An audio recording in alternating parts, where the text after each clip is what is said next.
হাসরের মাঠে স্ত্রীকে জিজ্ঞেস করা হবে তোমার স্বামী কেমন ছিল। আর এই একটি কথার কারণে অধিকাংশ স্বামীরা জাহান্নামী হয়ে যাবে। প্রিয় ভাই এবং প্রিয় বোনেরা আমার, বিশেষ করে আমার প্রিয় ভাইয়েরা, আপনার স্ত্রীকে হাসরের মাঠে জিজ্ঞাসা করা হবে যে তোমার স্বামী কেমন ছিল।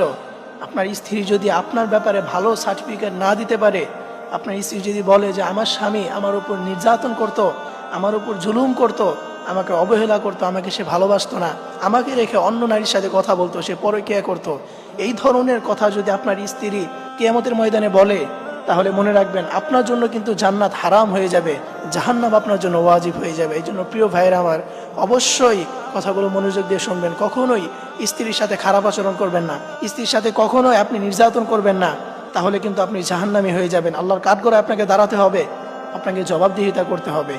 আর যদি কোনো স্ত্রী স্বামীর ভালো সার্টিফিকেট দিতে পারে, কোনো স্ত্রী যদি বলে যে আমার স্বামী অনেক ভালো ছিল, আমাকে অনেক ভালোবাসতো, আমি যেটাই চাইতাম সেটাই সে শুনতো, এরকম ভালো সার্টিফিকেট যদি কোনো স্ত্রী তার স্বামীর ব্যাপারে দিতে পারে, তাহলে সেই স্বামীর আর কোনো চিন্তা থাকবে না, সেই স্বামীর জন্য জান্নাত ওয়াজিব হয়ে যাবে। সুবহানাল্লাহ।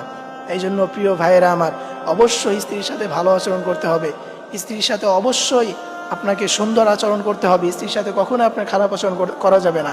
কারণ কিয়ামতের দিন আল্লাহ তাআলা এই স্ত্রী থেকে আপনার সার্টিফিকেট নেবেন। এবং আল্লাহর হাবিব সাল্লাল্লাহু আলাইহি ওয়াসাল্লাম বলেছেন, যে ব্যক্তি তার স্ত্রীর কাছে ভালো, সে আল্লাহ তাআলার কাছে প্রিয় বান্দা। এজন্য অবশ্যই আপনার স্ত্রীর কাছে ভালো হতে হবে। আপনি যে ভালো, এই স্বীকৃতি কিয়ামতের ময়দানে আপনার স্ত্রীকে দিতে হবে। তার মানে এই নয় যে আপনি আপনার স্ত্রীকে জোর করে বলবেন যে তুই বল আমি ভালো, এটা না।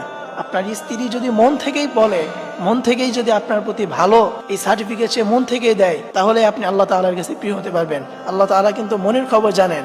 আপনি হয়তো তাকে জোর জবরদস্তি করে বলতে পারেন, দুনিয়ার মানুষের সামনে তাকে বলাইতে পারেন যে তুমি মানুষকে বলো আমি ভালো, কিন্তু আল্লাহ তাআলা কিন্তু মনের খবর জানেন। এই জন্য কখনোই স্ত্রীর সাথে খারাপ আচরণ করবেন না, আপনি সবসময় স্ত্রীর সাথে ভালো আচরণ করবেন, তাহলেই আল্লাহর কাছে আপনি ভালো হতে পারবেন। আল্লাহ তাআলা সকল ভাইদেরকে এই কথাগুলো বুঝার এবং আমল করা তৌফিক দান করুন। সকলেই পড়ি আমিন।